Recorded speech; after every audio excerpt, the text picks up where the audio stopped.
Hello, नमस्कार, आदाब, सत श्री अकाल और अस्सलाम वालेकुम। मैं हूं मोहम्मद अहमद काज़मी, लेकर आया हूं आपका पसंदीदा कार्यक्रम नज़र दुनिया पर। अमेरिकी प्रेसिडेंट जो बाइडन की तरफ से ईरान को आज़ाद करने के बयान के बाद दोनों मुल्कों के बीच तनाव बढ़ रहा है। ईरानी फौज के सरबराह ने कहा है कि खुद को सुपर पावर समझने वाले अमेरिका ने कभी ईरान के खिलाफ हमला करने की हिम्मत नहीं की है और ईरान को बांटने की कोशिश कभी कामयाब नहीं होगी। उधर इजरायली मीडिया में कुछ एक्सपर्ट्स ने राय दी है कि वेस्टर्न मुल्कों को चाहिए कि मौजूदा प्रोटेस्ट का ईरान को कमजोर करने के लिए इस्तेमाल करें। अब तक ईरान ऐसे बहुत से सबूत दुनिया के सामने रख चुका है जिससे महसा अमीनी की मौत के बाद होने वाले प्रोटेस्ट को भड़काने में वेस्टर्न मुल्कों का शामिल होना जाहिर हुआ है। इस दौरान कई मुल्कों के शहरी और बाहरी खुफिया एजेंसियों के लोग ईरान में गिरफ्तार किए जा चुके हैं।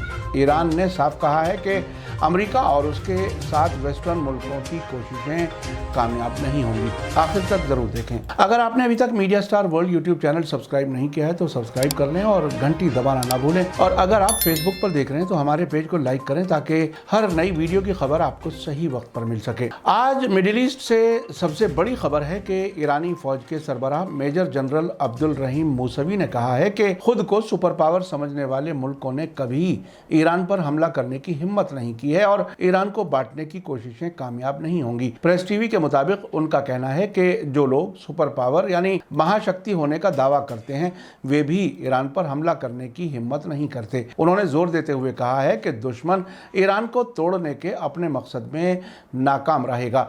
इस्लामी इनकलाब के 40 बरसों के बाद कोई भी मुल्क, यहाँ तक कि जो लोग सुपर पावर होने का दावा करते हैं, उन्होंने ईरान पर हमला करने और यहाँ तक कि इसके बारे में सोचने की भी हिम्मत नहीं की है। उन्होंने कहा कि दुश्मन ईरान को बांटना चाहते हैं, इनसिक्योरिटी और तबाही की वजह बनते हैं, इकोनॉमी और पैदावार में रुकावट डालते हैं और मुल्क की साइंस और तकनीकी मैदान में होने वाली तरक्की में रुकावट डालते हैं, लेकिन वे अपने मकसद को कभी हासिल नहीं कर सकेंगे। ईरान की फौज के सरबराह मेजर जनरल अब्दुल रहीम मूसवी ने आगे कहा कि दुश्मनों ने ईरान में हाल ही में हुए दंगों के दौरान वो सब कुछ किया है जो वे कर सकते थे। उनके प्लान बना रहे थे और उन्हें ऑर्गेनाइज कर रहे थे और दंगाइयों को खुफिया इंफॉर्मेशन से और पैसे से मदद कर रहे थे। मूसवी ने कहा कि अलगाववादी यानी सेपरेटिस्ट ग्रुप्स और फारसी जबान के सैटेलाइट टीवी नेटवर्क और मैसेंजर जैसे साधन भी सीधे तौर पर शामिल हैं और फील्ड कमांड के लिए जिम्मेदार हैं। आपको याद दिला दूं कि सितंबर में तेहरान में एक जवान ईरानी खातून महसा अमीनी की मौत के बाद दंगे भड़क उठे थे, जिसको ईरान के मुताबिक अमेरिका और दूसरे वेस्टर्न मुल्कों की तरफ से सपोर्ट किया जा रहा है। ईरान के लीगल मेडिसिन ऑर्गेनाइजेशन की रिपोर्ट में बताया गया है कि अमीनी की मौत बीमारी की वजह से हुई थी, न कि सिर या बदन के दूसरे अहम हिस्सों पर चोट लगने की वजह से। इसी बीच दंगाइयों ने मुल्क भर में हंगामे किए, सिक्योरिटी अफसरान पर बेरहमी से हमले किए और सरकारी प्रॉपर्टीज़ को बड़े पैमाने पर नुकसान पहुंचाया।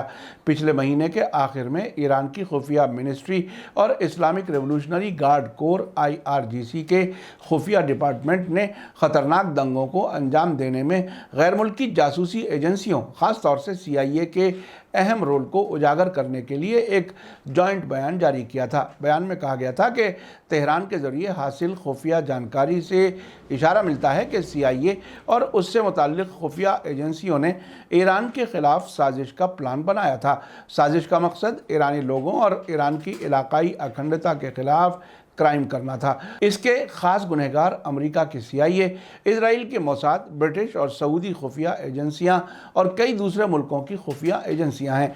ईरान की फ़ौज के सरबराह मेजर जनरल अब्दुल रहीम मूसवी ने याद दिलाया कि अमरीकियों ने 10 साल से भी ज़्यादा पहले कबूल किया था कि उन्होंने ईरान में अपना मकसद हासिल करने के लिए स्मार्टफोन और एप्लीकेशन का सहारा लिया था। मूसवी के मुताबिक उन्होंने खुद कहा था कि लाखों इंटरनेट इस्तेमाल करने वाले उनके फ़ौजी हैं, हमें होशियार रहना चाहिए। मूसवी ने डिफेंस इंडस्ट्री में ईरान की कामयाबियों की तरफ इशारा किया, ख़ासतौर से हाल ही में लंबी दूरी की सैयाद B4 मिसाइल की प्रोडक्शन लाइन का जिक्र करते हुए कहा कि सिर्फ कुछ ही मुल्कों में टेक्नोलॉजी ने ऐसी तरक्की की है। ईरान की डिफेंस मिनिस्ट्री ने संडे को मुल्क के अंदर ही डिज़ाइन किए गए और बनाए गए बावर 373 सतह से हवा में मार करने वाले एयर मिसाइल डिफेंस सिस्टम के एडवांस एडिशन को लॉन्च किया है और लंबी दूरी की सयाद B4 मिसाइल की प्रोडक्शन लाइन का इफ्तिताह किया है। इसी बीच लेबनान के अल मयादीन टीवी ने खबर दी है कि इजरायली मीडिया ने वेस्टर्न मुल्कों को ईरान को कमज़ोर करने के लिए दंगों का फ़ायदा उठाने के लिए कहा है। मिडिल ईस्ट मामलों के एक इजरायली एक्सपर्ट योनी बेन मेनकेम का कहना है कि ईरान के दंगों में अमरीकी और इजराइल की खुफिया एजेंसियों के दखल देने के लिए ये सही वक्त है। इजरायली मीडिया ने तेल अवीव के एक्सपर्ट्स के हवाले से ईरानी हुकूमत को गिराने के लिए ईरान में हिजाब प्रोटेस्ट को अपने मकसद के लिए इस्तेमाल करने की ज़रूरत पर जोर दिया है। इजरायली न्यूज़ वन वेबसाइट पर एक आर्टिकल में योनी बेन मेनकेम ने कहा है कि ये साफ नहीं है कि ईरान में दंगे कहाँ होंगे और वे कितने वक्त तक चलेंगे। वेस्टर्न मुल्कों को दंगों का ईरानी हुकूमत को कमज़ोर करने के लिए हालात एक्सप्लॉइट करना चाहिए और फिर उस पर पाबंदियां लगाकर उसे गिराने के लिए कोशिश करनी चाहिए।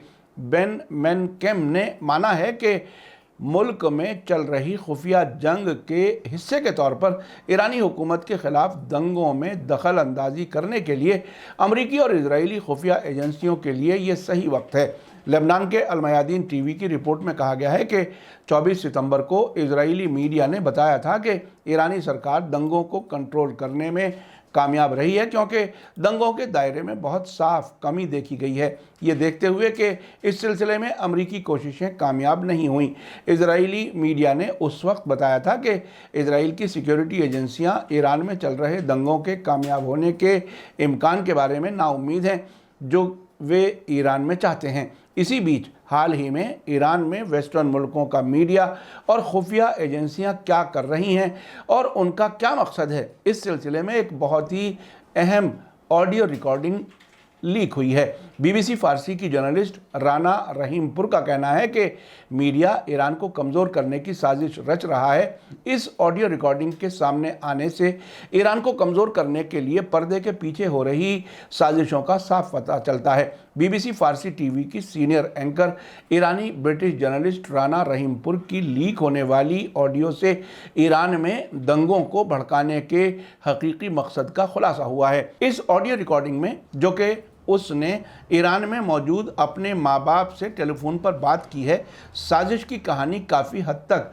साफ हो गई है। राना रहीमपुर ने कहा है कि सऊदी अरब के ज़रिए सपोर्ट किए जाने वाले ईरान इंटरनेशनल चैनल ने अपने स्टाफ को सिर्फ ईरान में सरकार मुखालिफ पार्टीज़ के लीडर्स के साथ टेलीविज़न इंटरव्यू करने का हुक्म दिया है। रहीमपुर ने आगे कहा कि कल मैंने जो परेशान करने वाली खबर सुनी वो ये है कि ईरान इंटरनेशनल के डायरेक्टर्स ने अपने स्टाफ को सिर्फ ईरान में सरकार मुखालिफ पार्टियों और लीडर्स के साथ टेलीविज़न इंटरव्यू करने का हुक्म दिया है। मेरा मतलब कुर्द, लूर, अरब और दूसरी पार्टियों के लीडर्स से है।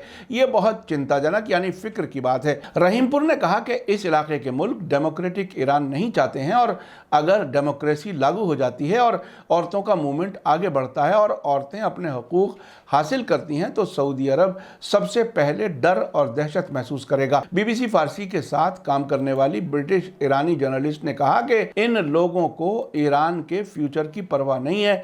वे अब मुल्क को बांटने का ढोल बजा रहे हैं क्योंकि वे कमज़ोर ईरान चाहते हैं। न सिर्फ ये बात सही है बल्कि ये एक ऑफ एयर सच्चाई है। सहाफ़ती ज़बान में ऑफ एयर सच्चाई उस हकीकत को कहा जाता है जिसे मीडिया में बताने की इजाज़त नहीं होती। इसके सामने आने के बाद एक इंस्टाग्राम पोस्ट में BBC फारसी की ब्रिटिश ईरानी जर्नलिस्ट राना रहीमपुर ने लीक हुई ऑडियो फाइल के सही होने की तस्दीक की है। उन्होंने फारसी ज़बान में लिखा है कि पिछले कुछ घंटों में मेरी माँ के साथ मेरी निजी बातचीत का एक हिस्सा पब्लिश हुआ है। मेरे दिमाग में एक ही इम्कान समझ में आता है कि वीडियो चैट की आवाज़ तेहरान में मेरे माँ बाप के घर या सेल फोन या लंदन में मेरे घर और सेल फोन की वायर टेपिंग के जरिए ذریعے سے ریکارڈ کی گئی ہے۔ یہ نیچرل ہے کہ میں اپنے ماں باپ کے ساتھ نجی بات چیت میں ایسی باتیں کہہ سکتی ہوں جو میں کھل کر کبھی نہیں کہوں گی، ایسی چیزیں جنہیں ایران کے ایجنٹوں نے چنندہ طور پر کلہ پیدا کرنے اور اپنے انٹرسٹ کو آگے بڑھانے کے لیے پبلش کیا ہے۔ میں ان سبھی فارسی زبان کے جرنلسٹ کی عزت کرتی ہوں جو سرکار کے کئی دباؤں کے باوجود ایران کے باہر رپورٹنگ کر رہے ہیں۔ اس آڈیو فائل کو پبلش کرنا اور ریپیٹ کرنا میری خواہش کے خلاف ہے اور میری اور میرے ماں باپ کی نجتا کی خلاف ورزی ہے۔ دلچسپ بات یہ ہے کہ یہ پورا ٹیکسٹ سبھی میڈیا آؤٹلیٹس استعمال کر رہے ہیں۔ اسی بیچ ایک اور خبر کے مطابق ایران کی بارڈر سیکیورٹی فورس کے کمانڈر نے بتایا ہے کہ پچھلے 45 دنوں کے اندر 600 جنگی ہتھیار ضبط کیے گئے ہیں۔ سرکاری نیوز ایجنسی ارنا کے مطابق ایران کی بارڈر سیکیورٹی فورس کے کمانڈر بریگیڈیئر جنرل احمد علی گودرزی نے ملک کے ساؤتھ ویسٹ میں پاکستان سے لگے صوبے سیستان بلوچستان کے بارڈر کے دورے کے موقع پر میڈیا کو بتایا ہے کہ پچھلے 45 دنوں میں ان کی فورسز نے ہتھیار اور گولہ بارود کی سمگلنگ کرنے والے کئی گروہوں کا بھنڈا پھوڑ کیا ہے۔ اس دوران 600 جنگی ہتھیار ملے ہیں جنہیں ضبط کر لیا گیا ہے۔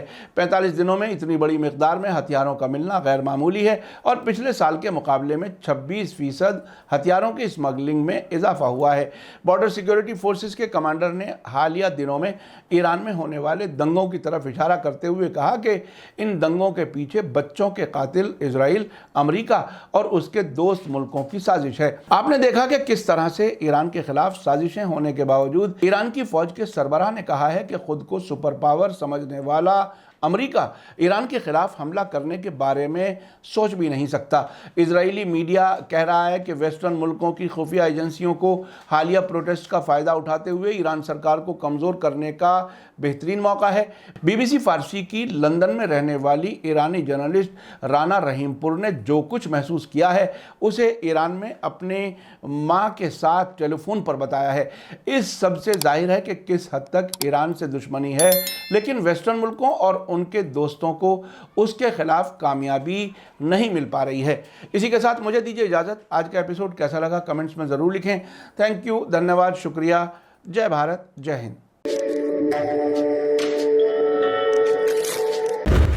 میڈیا اسٹار ورلڈ کے اور ویڈیو دیکھنے کے لیے ہمارے چینل کو سبسکرائب کریں اور سیدھے نوٹیفیکیشن پانے کے لیے بیل آئیکن دبائیں۔ اور اگر ہماری خبر سچی اور اچھی لگے تو اپنے واٹس ایپ، انسٹاگرام، فیس بک اور ٹویٹر اکاؤنٹ پر ضرور شیئر کریں۔